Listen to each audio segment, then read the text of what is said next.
오늘 창세기 26장을 여러분들이 이렇게 이제 깊이 묵상하다 보면 조금 이상하다 하는 생각을 갖게 해요. 왜냐하면 이삭은 누구의 아들이에요? 그렇죠? 아브라함의 아들이에요. 그런데 26장은 이삭에 관한 이야기를 쭉 써요. 그런데 놀라운 것은 아브라함이 겪었던 대로 이삭이 그대로 겪어요. 그래서 보통 우리는 이렇게 오해를 할 수 있어요. 부모가 겪었던 것을 자녀가 그대로 겪는 것은 이게 무엇인가?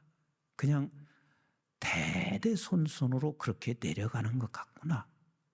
그래서 어떤 분은 이 26장을 잘못 오해하면 그 부모님이 고생했어요. 그리고 부모님이 매우 힘든 상황이었어요. 그러면 그게 대대로 2대, 3대, 4대 내려간다. 이렇게 생각할 수 있어요.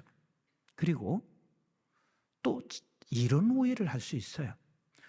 여기에 지금 아브라함이 겪었던 과정을 겪을 뿐만 아니라 아브라함이 받은 복을 그대로 또 받아. 그러니까 부모가 아브라함이 이렇게 살았기 때문에 이삭은 이런 복을 받았구나. 이렇게 오해할 수 있어요. 그런데 그렇게 성경이 쓰여지지 않아요. 성경은요, 자꾸 우리의 수준으로 이해를 하려고 하면 이 하나님의 어마어마한 깊고 오묘한 말씀을 우리 다 놓칠 수가 있어요. 성경은 하나님의 말씀인 거예요. 우리의 수준으로 이해될 수도 없고 돼서도 안 돼요. 그러면 하나님께서 왜 아브라함이 겪었던 이 과정을 26장에 단 한 장의 이삭에 관한 이야기를 다 설명하는데 26장을 가지고 계속해서 설교를 아마 제가 6번을 하게 될 텐데 이 26장의 말씀이 아브라함이 겪었던 그대로를 겪어가고 있는 거예요.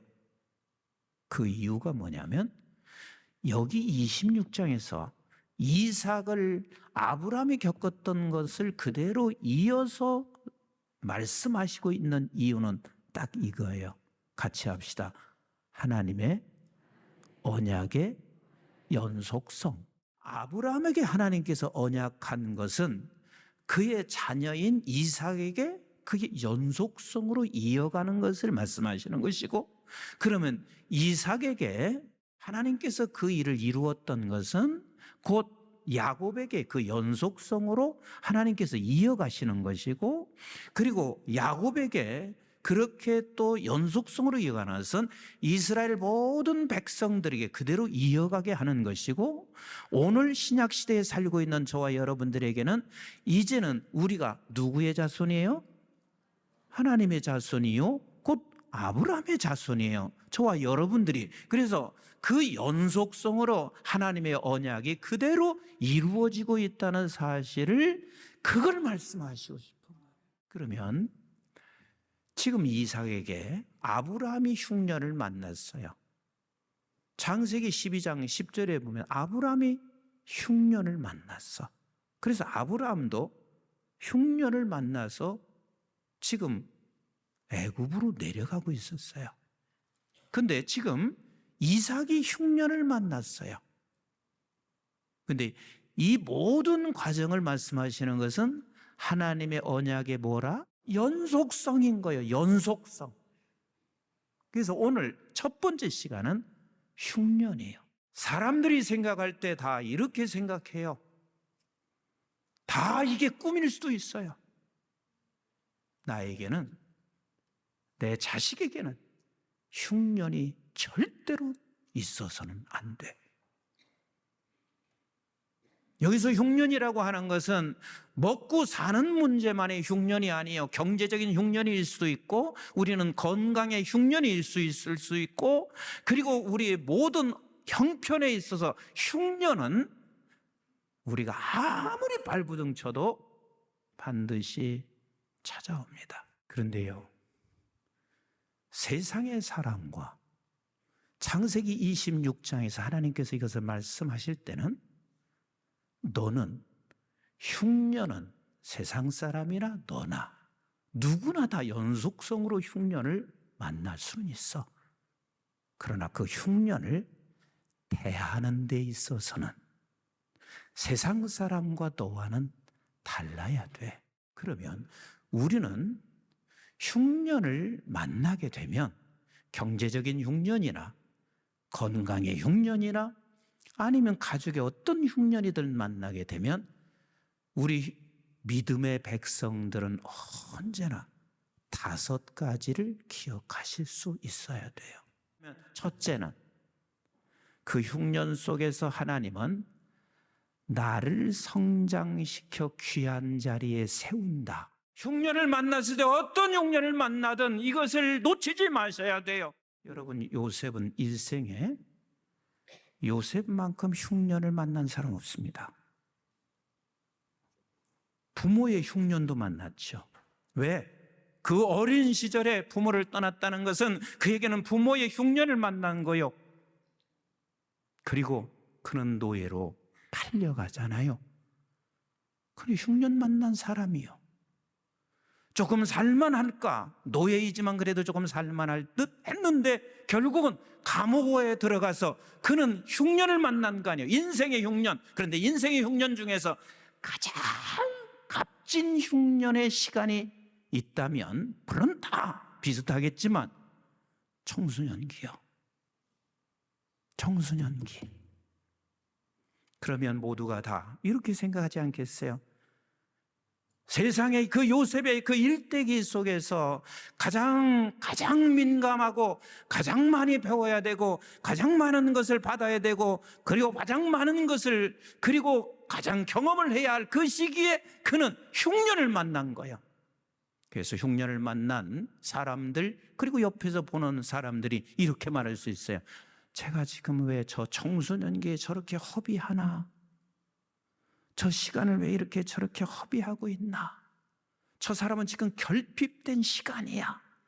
시간이 지금 낭비되고 있어. 이렇게 말할 수 있죠.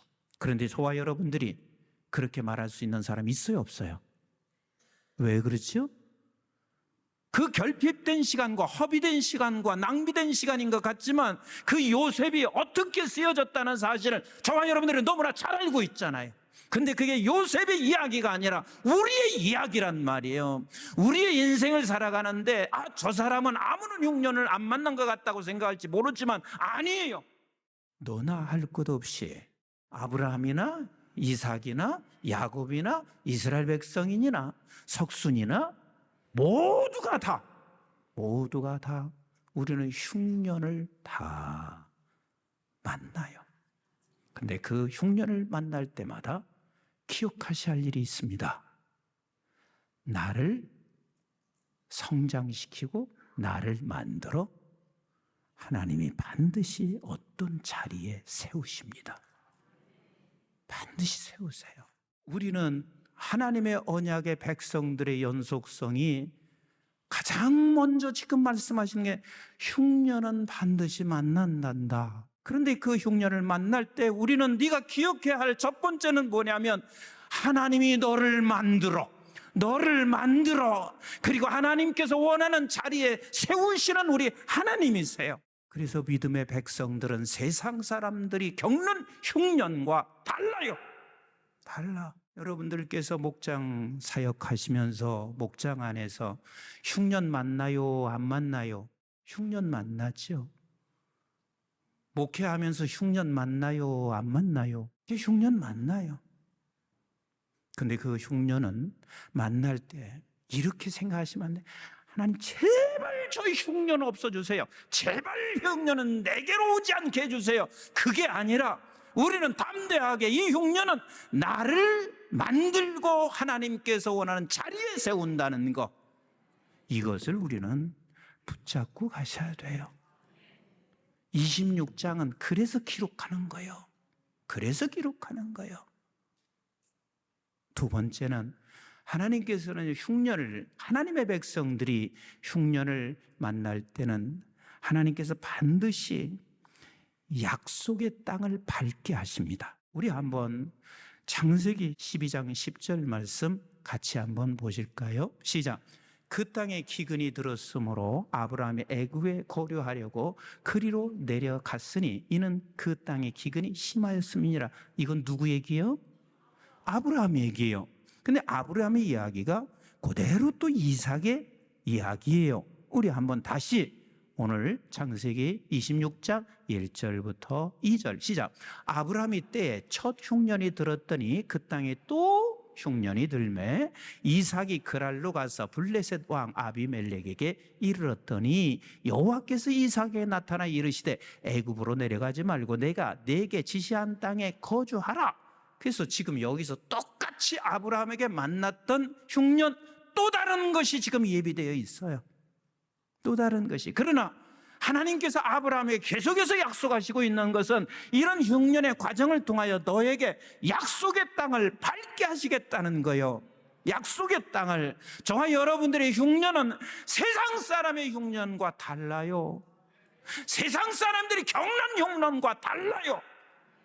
우리의 흉년은 하나님께서 저와 여러분들을 하나님께서 원하시는, 하나님께서 약속한, 내게 여러분들에게 약속한 약속의 땅을 밟게 하시는 것이 흉년이에요.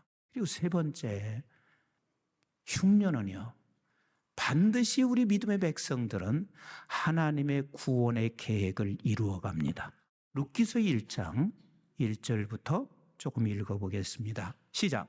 사사들이 치리하던 때에 그 땅에 뭐가 들었어요? 흉년이 드니라. 유다 베들레헴 한 사람이 그의 아내와 두 아들을 데리고 어디로 갔어요? 모압 지방에 가서 거류하였는데 그 사람의 이름은 엘리멜렉이요 그의 아내의 이름은 나오미요 그의 두 아들의 이름은 말론과 기론이니 유다 베들레헴 에브랏 사람들이더라. 그들이 모압 지방에 들어가서 거기 살더니 나오미의 남편 엘리멜렉이 죽고 나오미와 그의 두 아들이 남았으며 그들은 모압 여자 중에서 그들의 아내를 맞이하였는데 하나의 이름은 오르바요 하나의 이름은 룻이더라. 그들이 거기에 거주한 지 10년쯤에 말론과 기론 두 사람이 다 죽고 그 여인은 두 아들과 남편의 뒤에 남았더라. 누구지요? 나오미와 지금 룻과 두 아내가, 두 며느리가 남았습니다. 그런데 하나님께서는요, 이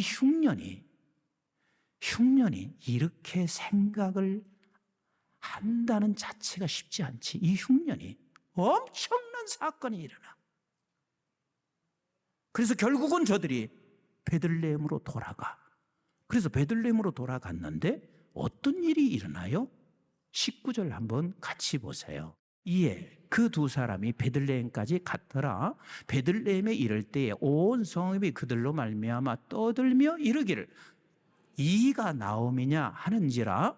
나오미가 그들에게 이르되 나를 나오미라 부르지 말고 나를 마라라 부르라. 이는 전능자가 나를 심히 괴롭게 하셨음이니라. 내가 풍족하게 나갔더니 여호와께서 내게 비어 돌아오게 하셨느니라. 뭐가 들었어요? 흉년이 들은 거예요. 시작. 여호와께서 나를 징벌하셨고 전능자는 나를 괴롭게 하셨거늘 너희가 어찌 나를 나오미라 부르려 하니라. 나오미가 모압 지방에서 그의 며느리 모압 여인 룻과 함께 돌아왔는데 그들이 보리 추수 시작할 때 베들레헴에 이르렀더라. 거기서 누구 만났죠? 보아스를 만났습니다. 그래서 두 사람이 결혼을 하게 되고 그 결혼에서 다윗 왕이 거기서 태어나. 근데 다윗 왕보다 더 중요한 게 있습니다.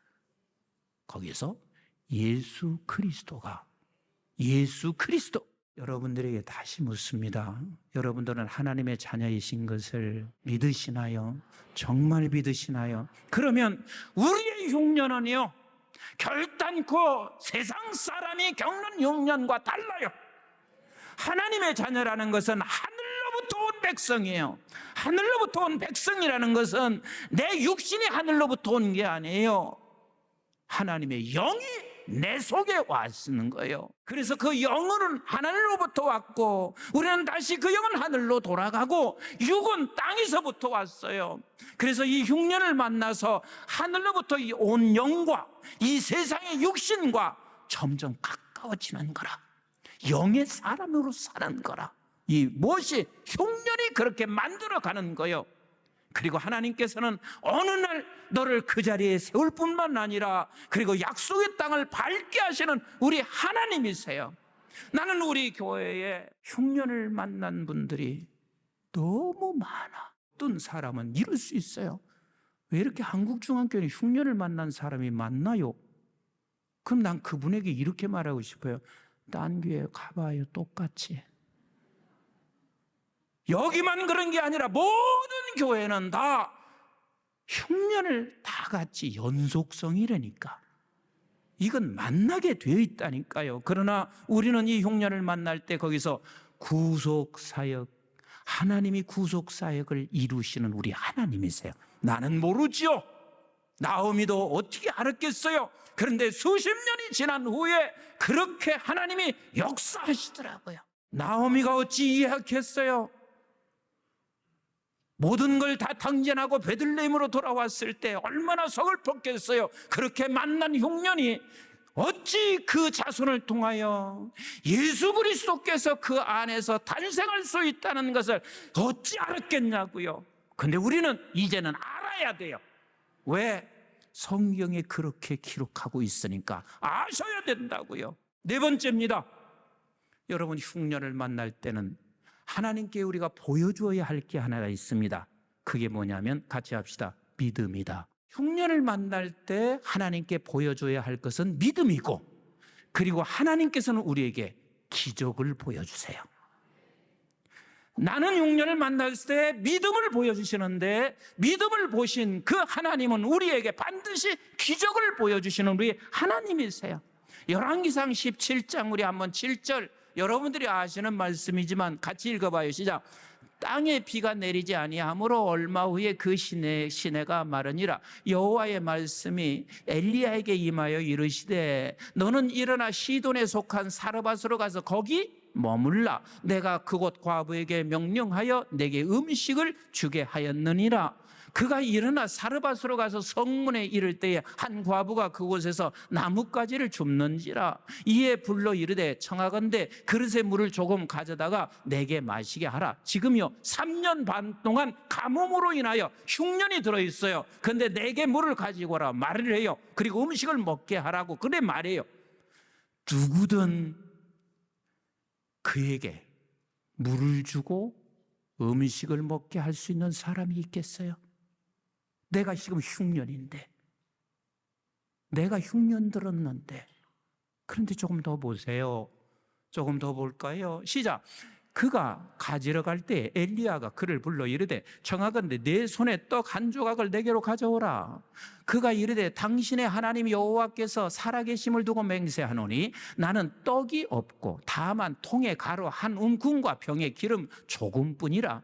내가 나뭇가지 둘을 주워다가 나와 내 아들을 위하여 음식을 만들어 먹고 후에는 죽으리라. 더 이상 소망도 없고 먹을 것이 없는 철저하게 완벽한 흉년이라. 자, 조금 더 읽어보겠어요.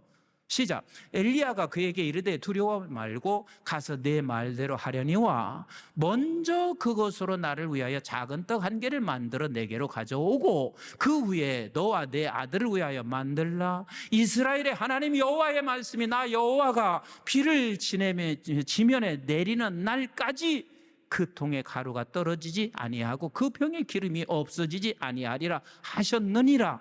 그가 가서 엘리야의 말대로 하였더니 그와 엘리야와 그의 식구가 여러 날 먹었으나 여호와께서 엘리야를 통하여 하신 말씀같이 통의 가루가 떨어졌다. 떨어졌어요? 떨어졌어요? 떨어지지 않았습니다. 병의 기름이 없어졌어요? 없어지지 않았습니다. 흉년은요, 하나님께서 너를 통하여 무엇을 보기를 원하냐면 믿음을 보기를 원하세요. 그런데 하나님은 믿음을 보시고 기적을 보여주세요. 우리 믿음의 백성들이 찾아올 흉년에는, 그래서 너나 할 것 없이 다 흉년은 찾아오는데, 그 흉년은 하나님께 뭘 보여줄 기회다. 믿음을 보여줄 기회고, 믿음을 보신 하나님은 우리에게 뭘 보여주신다? 하나님은 기적을 보여주세요. 나는 하나님께 믿음을 보여주고, 하나님은 나에게 기적을 보여주세요. 이게 흉년인 거예요. 마지막 5번째, 흉년은요, 같이 합시다. 흉년은 은혜의 맛을 보게 한다. 은혜의 맛을 보게 해요. 우리 한번 고린도후서 12장 9절 10절을 읽어보도록 합시다. 시작. 나에게 이르시기를 내 은혜가 내게 족하도다. 이는 내 능력이 약한 데서 온전하여짐이라 하신지라. 그러므로 도리어 크게 기뻐함으로 나의 여러 약한 것들에 대하여 자랑하리니 이는 그리스도의 능력이 내게 머물게 하려 함이니라. 그러므로 내가 그리스도를 위하여 약한 것들과 능력과 궁핍과 박해와 곤고를 기뻐하노니 이는 내가 약한 그때의 강함이니라. 흉년 들었을 때, 그때는 내가 가장 약할 때입니다. 하나님이요, 진짜 하나님의 사람으로 쓸 때는 보면 두 손 들 때요, 나 아무것도 못한다고, 아무것도 못한다고. 그래서요, 진짜 이게 사역자들도요, 나는 내가 할 수 있어, 내가 얼마나 가치 있는 사람인데, 나는 이만한 능력을 가지고 있어. 그 사람은 그렇게 말하고 있을지 모르지만 나는 그런도 안 서. 하나님은요, 약할 때 쓰세요. 가장 약할 때. 그때가 바로 능력이 하나님께서 부어줄 때라는 거예요. 그래서 우리의 흉년은 하나님께로부터 은혜의 맛을 볼 수 있는 기회예요. 하나님의 능력의 맛을 볼 수 있는 기회인 거예요. 사랑하는 성도 여러분, 우리 하나님께서는 아브라함과 이삭과 야곱을 이어서 계속해서 하나님의 언약의 연속성을 지금 계속해서 말씀하세요. 언약의 연속성. 근데 그 언약의 연속성에서 아브라함이 흉년을 겪은 것처럼 이삭도 겪는다. 이삭이 겪은 것처럼 임목사 너도 겪는다. 그러나 그 흉년을 겪고 있을 때 임목사야, 너는 그 흉년을 보는 눈이 세상 사람과 달라. 그 흉년을 통하여 너를 만들어 어느 자리에 세울 것이고, 그 흉년은 반드시 하나님의 약속의 땅을 밟게 할 것이고, 그 흉년은 구속의 계획을 이루어 갈 것이고, 그 흉년은 반드시 하나님께 보여줄 믿음을 보게 하시고 나는 기적을 보게 할 것이고, 그 흉년이 반드시 너에게 은혜의 맛을 경험하게 할 거야. 그게 우리가 겪는 흉년입니다.